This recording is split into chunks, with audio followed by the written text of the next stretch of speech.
Tarehe 21 Februari mwaka 2023, Jeff Mwathi aliondoka nyumbani kwao huko Kimbo, Ruiru, akielekea kukutana na DJ Fatso, msanii na DJ maarufu wa muziki wa Mugithi nchini Kenya. Lakini cha kusikitisha, saa chache baadaye Jeff alipoteza maisha yake kwa namna ya kutatanisha baada ya kuanguka kutoka ghorofa ya 10 katika nyumba ya DJ Fatso. Swali kuu linabaki, nini hasa kilijiri usiku huo? Je, Jeff alijua au kulikuwa na njama iliyopangwa? Na je, nafasi ya DJ Fatso kwenye kifo hiki ni ipi? Hii ni Kurunzi ya Jamii. Jina langu Shaban Yusuf, nikiwa miongoni mwa maelfu ya waandishi tunaojenga jamii hii. Ungana nasi kwa kusubscribe na kushiriki maoni yako kwenye sehemu ya maoni ili tujengane kifikra na kimtazamo. Jeff Mwathi alizaliwa tarehe 19 Desemba mwaka wa 1999 huko Njoro, kaunti ya Nakuru. Alikuwa kifungua mimba wa familia ya watoto wawili wa wazazi wake pekee, Ngungi na mama yake Hana Mwathi. Wakati wa kifo chake, Jeff alikuwa mwanafunzi katika Nibs College na mama yake alibainisha kwamba alikuwa na mpango wa kuhamia Qatar kutafuta biashara bora. Rafiki zake walimtambua kama kijana mchangamfu, mwenye bashasha na kipaji. Kwa upande mwingine, DJ Fatso, jina lake halisi ni Lawrence Njuguna, alizaliwa tarehe 25 Aprili mwaka wa 1996 kaunti ya Nyandarua. Alianza kazi yake ya muziki kwenye klabu ndogo huko Nyandarua kabla ya kuhamia Nairobi. Baadaye alipata nafasi ya kuwa DJ wa kundi maarufu Sailors Gang waliotamba na wimbo wa Mlambezi. Pia alifanya kazi kama DJ katika televisheni ya Chuo Kikuu cha Kenyatta kabla ya kuanza kuandika na kuimba nyimbo zake, hatua iliyomfanya apate umaarufu mkubwa kama mwimbaji wa Mugithi. Jeff na DJ Fatso walikutana mwaka wa 2021 na ndani ya miaka miwili uhusiano wao wa kijamii ukajengeka, japokuwa hawakuwa marafiki wa karibu. Uhusiano wao ulikuwa zaidi kutokana na ziara za mara kwa mara za DJ Fatso katika duka la viatu la Jeff lililokuwa Mirema Drive, Nairobi. Jeff alikuwa amefungua duka hilo na kulipamba kwa ubunifu wake, na ndoto yake kubwa ilikuwa kuingia katika biashara ya interior design. Alimwomba DJ Fatso amuunganishe na kandarasi kubwa ili kujipanua. Kwa moyo wa matumaini, Jeff alijitolea kushirikiana na DJ Fatso pale alipoamua kufungua duka la nguo huko Ruiru. DJ Fatso alihitaji msaada wake katika kupamba duka hilo, jambo lililomfanya amtafute kwa msaada wa mfanyakazi wa Jeff aitwaye Faith. Jumatatu, tarehe 21 Februari mwaka wa 2023, DJ Fatso alielekea Ruiru kusimamia biashara yake ya Wines and Spirits akiwa na meneja Kinuthia, ambaye pia alimsaidia msanii mwingine wa Mugithi kwa jina Kamotho. Walikuwa wakipanga mbinu za kuvutia wateja kwenye biashara hiyo. Saa 2:30 usiku, DJ Fatso alipost meme kwenye WhatsApp yake na Jeff akajibu kwa emoji za kucheka. Hapo ndipo mazungumzo yaligeuka kuhusu duka la nguo, ambapo DJ Fatso alimhitaji Jeff kwa usaidizi wa mapambo. Kwa kuwa Jeff aliishi karibu, aliamua kukutana naye. Kabla ya kuondoka, alimwandikia mama yake ujumbe akiomba pesa za matumizi na kumtaarifu kwamba alikuwa anaenda kukutana na DJ Fatso. Dakika 30 baadaye, Jeff alikutana na DJ Fatso na Kinuthia katika Bliss Bistro Ruiru. Walipokuwa hapo, DJ Fatso alipokea simu kutoka kwa Adam Paul, meneja wa Churchill aliyekuwa akihitaji nafasi ya show. Kisha wote wakaelekea Ashaki Gardens ambapo DJ Fatso alitaka kukamilisha makubaliano ya kazi. Jeff aliombwa akae kando akiandaa orodha ya vifaa vitakavyohitajika kwa mapambo ya duka. Baada ya dakika 40 walienda Destiny Gardens Club Ruiru, ambapo DJ Fatso alikutana na msanii wa Mugithi wa Ithaka wa Jen. Walikuwa wakirekodi promo ya show ya Narok. Wakati wote huu Jeff aliendelea kumpasha mama yake kuhusu alivyokuwa na mazungumzo na DJ Fatso. Hapo ndipo swali linaibuka. Je, hali ya DJ Fatso kumzungusha Jeff kwenye shughuli zake ilikuwa ya kawaida tu au ilikuwa na dalili za jambo lililofichwa? Ili kujadili biashara ya DJ Fatso, Jeff alitaka mfanyakazi wake Faith Mtanu ashirikishwe. Hivyo basi walipanga kukutana naye huko Roysambu. Lakini mpango ukabadilika na kuelekea Ruiru, mahali ambapo DJ alinuia kufungua duka lake. Wakiwa njiani kuelekea huko, Jeff alimwomba DJ Fatso wamchukue pia mpenzi wake Faith Wairimu karibu na Kimbo kabla ya kufika dukani. Baadaye walimchukua Faith Mtanu huko Roysambu na wakaelekea pamoja hadi Rijo Liquor Store walipowasili majira ya saa 2:30 usiku. Hapo DJ Fatso alikuwa na mkutano na mtu aliyekuwa akimhudumia kwa maandalizi ya show za msanii wa TikTok kutoka Marekani. Walikaa wakajiburudisha kwa vinywaji na mazungumzo kabla ya kuelekea Quiver Lounge walipowasili takriban saa 5:30 usiku. Kadri usiku ulivyopita, kundi lilizidi kuongezeka. Walikunywa vinywaji walivyovipenda na kuendelea kutangamana. Hatimaye DJ Fatso alimuita rafiki yake wa zamani wa shule za upili huko Nyandarua, ambaye pia alikuwa dereva wa magari, Jeff Maina, ili aje kuwapeleka nyumbani. Saa 9 usiku walijiunga na Chris Wangombe, mpwa wa DJ Fatso aliyekuwa akiishi naye, kijana mwenye ndoto ya kuzamia tasnia ya muziki. Kundi hilo sasa lilikuwa kubwa: DJ Fatso, Chris, dereva wake Maina, Jeff Mwathi, mchumba wa Jeff, Faith Mtanu, pamoja na marafiki wengine wawili wa Faith Mtanu. Baada ya muda, mchumba wa Jeff, Faith Wairimu, aliondoka kwa teksi kuelekea kwake, akiwaacha DJ Fatso, Chris, Maina, Jeff Mwathi, Faith Mtanu na wale wadada wawili. Kamera za CCTV zilinasa kundi hili wakielekea kwa nyumba ya DJ Fatso, Redwood Apartments, Thika Road. Saa 9 alfajiri walionekana wakiwasili na kuendelea kunywa huku wakisikiliza muziki chumbani. Lakini saa 2 baadaye, ikiwa ni saa 11:02 asubuhi, DJ Fatso alionekana akiondoka na kuwapeleka Faith Mtanu na dada zake nyumbani. Dakika chache baadaye, CCTV ilinasa picha za Maina na Chris wakikagua orofa ya chini ya jumba hilo, wakifungua bafu na kulichunguza kana kwamba walikuwa wanatafuta kitu fulani. Baadaye waliingia tena kwenye lifti na kurejea chumbani.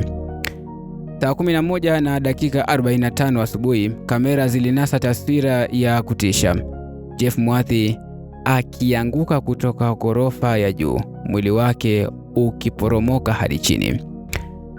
Saa 2:30 asubuhi, mlinzi wa jengo alikuta mwili wa Jeff ukiwa umetandikwa, jambo lililoibua mshangao zaidi. Suruali yake ilikuwa imevutwa chini hadi magotini na dirisha aliloangukia kupitia kwake lilikuwa limefungwa. Maswali yakazuka: ni nani alilifunga dirisha baada ya Jeff kuanguka? Mlinzi alianza msako, akibisha mlango baada ya mlango, akijaribu kubaini Jeff aliangukia kutoka wapi. Hatimaye alipofika kwa nyumba ya DJ Fatso, licha ya kubisha mara kadhaa, hakupata majibu. Lakini ni wazi ndani walikuwemo Chris na Maina. Alipozungumza na wanahabari kwa mara ya kwanza, DJ Fatso alijaribu kueleza matukio ya siku hiyo. Alidai kwamba alirejea nyumbani asubuhi na akakuta Jeff hayupo. Hivyo akaamua kumchukua dereva wake na Chris kwenda kituo cha polisi kuripoti kupotea kwake. Lakini simulizi yake ilikinzana na ushahidi wa CCTV, kauli za mashahidi na ripoti ya maafisa wa jinai. Ushahidi ulionyesha kwamba DJ Fatso aliwasili nyumbani saa 3 asubuhi, na alipoelezwa kuhusu tukio hilo na walinzi, alijiunga na umati uliokuwa umefurika eneo la mwili wa Jeff, kisha akajiondoa kwa hila na kuingia nyumbani kwake. Swali la msingi likasalia. Je, DJ Fatso, Maina na Chris wanataka kuficha kitu? Ushahidi wao una utata na majibu yao yanakinzana. Mwili wa Jeff ulipelekwa City Mortuary, Nairobi, na baada ya uchunguzi wa autopsy, madaktari walibaini kuwa Jeff alikuwa hai alipoanguka kupitia dirisha. Sababu ya kifo chake ilikuwa majeraha mabaya baada ya kugonga sakafu. Ijumaa, tarehe 3 Machi mwaka wa 2023, Jeff alizikwa nyumbani kwao Njoro, lakini familia yake na wakazi wa Kasarani walipinga vikali matokeo ya awali ya polisi kwamba kifo chake hakikusababishwa na mtu yoyote. Waliona maswali mengi hayakupata majibu. Kufuatia malalamiko ya umma, DCI Special Crime Unit SCU iliamua kuchukua kesi hii. Ijumaa tarehe 10 Machi mwaka wa 2023, uchunguzi mpya ulizinduliwa. Waliporudi kupima upya ushahidi, walibaini kwamba dirisha ambalo Jeff anadaiwa kurukia lilikuwa dogo mno kwa mtu kupita kirahisi, jambo lililoongeza walakini. Hali ilipomvuruga hata Inspekta Jenerali wa polisi, yeye mwenyewe alitoa agizo mwili wa Jeff ufukuliwe tena. Tarehe 31 Machi mwaka wa 2023, mwili wake ulifukuliwa kwa uchunguzi wa kina zaidi, hatua iliyolenga kutoa majibu ya hakika kuhusu kilichojiri usiku wa mauti. Kwa uongozi wa Chief Government Pathologist Johansen Odor, uchunguzi wa pili wa autopsy ulitekelezwa kwa mwili wa Jeff kama ilivyokuwa kwenye ripoti ya awali. Matokeo yalibaini kuwa Jeff alipata majeraha mabaya kichwani, shingoni na miguuni. Hii ikachochea kuhitajika kwa uchunguzi wa kina zaidi ili kubaini kilichosababisha kifo chake. Jumanne, tarehe 9 Mei mwaka wa 2023, maafisa wa DCI walitoa ripoti yao rasmi. Walibainisha matokeo ya uchunguzi wao, lakini kifo cha kutamausha cha Jeff kiliendelea kusalia na maswali mengi sana. Hitimisho lililosalia wazi ni kuwa huenda Jeff alijitoa uhai. Hakuna mtu aliyehusishwa moja kwa moja na kifo hiki. Si DJ Fatso, si Maina, wala si Chris. Kesi hii iliendelea huku maafisa wa jinai wakihangaika kutafuta mwanga wa ukweli. Mashaka ya umma na familia yalizidi kuongezeka, kila mmoja akitaka majibu ya kina. Ingawa baadhi ya maswali yalipata majibu, mengine yalibaki kitendawili.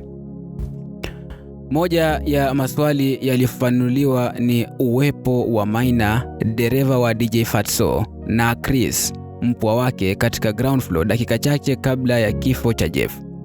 Ripoti ya DCI ilieleza kuwa wawili hao walikuwa wakimtafuta DJ Fatso, ambaye mara nyingi huchelewa nyumbani na kulala ndani ya gari kutokana na uchovu na ulevi. CCTV ilionyesha walirudi ndani ya lift wakielekea 10th floor wakati Jeff alipoonekana akianguka. Hili lilifanya iwe vigumu kuhusisha wawili hao moja kwa moja na kifo chake. Swali lingine lililojibiwa ni kwa nini suruali ya Jeff ilipatikana ikiwa imeshuka hadi magotini.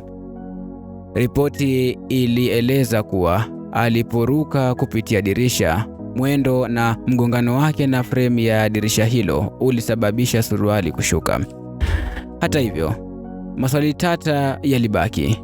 Kwa mfano, sehemu ndogo ya dirisha haingeweza kuruhusu mtu kwa urahisi kupita.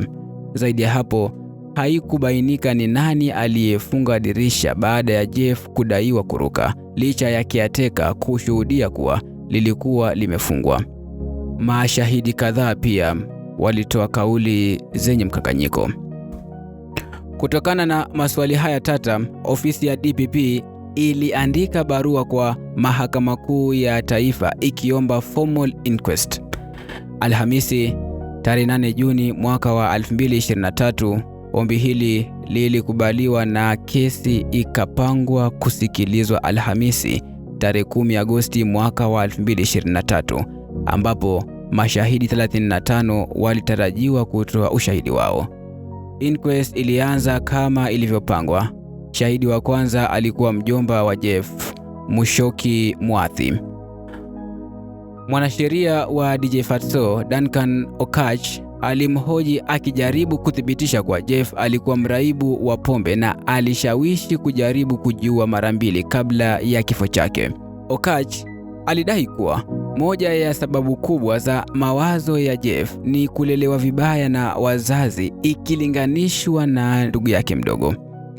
Mushoki Mwathi alipinga vikali akieleza kuwa Jeff hakuwahi kuonyesha dalili za msongo wa mawazo. Alisema kwa kuwa yeye ndiye aliyekuwa si tu mjomba bali pia rafiki wa karibu, angegundua mapema kama Jeff angepitia changamoto hizo. Duncan Okatch alikuja na hoja nyingine pia, akipinga kauli ya familia kwamba suruali ya Jeff kushuka ilikuwa ishara ya hujuma za kimapenzi. Shahidi mwingine muhimu alikuwa mama yake Jeff, Hannah Mwathi, aliyesimama kizimbani Jumatano tarehe 4 Novemba mwaka wa 2023 akiwa na huzuni kubwa sana. Alitaka kufahamu saa kamili na mahali DJ Fatso alipokuwa wakati wa tukio, na pia kwa nini watuhumiwa hawakushikiliwa mara moja baada ya kifo. Mahakamani ilibainika kuwa mwaka wa 2020 Jeff aliwahi kurudi nyumbani Nakuru akijaribu kujiua, ingawa mama yake alikanusha kufahamu tukio hilo. Aidha, ilidhihirika kuwa wakati wa kifo Jeff alikuwa amekatisha masomo yake kule NIBS. Wakati akikaa na DJ Fatso, Jeff alipitia changamoto za kifedha. Inadaiwa alimwomba DJ Fatso shilingi 500 kumlipia mpenzi wake nauli ya Uber, lakini alituma shilingi 1000 badala yake. Wakati walipokuwa Quiver, Jeff alionekana akiwa na huzuni baada ya kugundua kuwa mpenzi wake alikuwa na mtu mwingine. Baada ya siku 3 za uchunguzi, polisi walipata dirisha likiwa wazi. Mwanamuziki Samido, ambaye pia ni askari, alijaribu kuthibitisha kama mtu mwenye mwili sawa na wa Jeff angeweza kujipenyeza, na ikawa inawezekana. Mwisho wa siku, mahakama ilithibitisha kuwa DJ Fatso hakuwa na hatia ya mauaji ya Jeff Mwathi. Japo hadi leo mama ya Jeff anayo kisasi na DJ Fatso. Sijui nisemeje, ila Mola mterehemezi ailaze roho yake Jeff mahali pema peponi. Kuwa makini na linda amani ya akili yako. Hii ni Kurunzi ya Jamii. Jina langu Sheban Yusuf.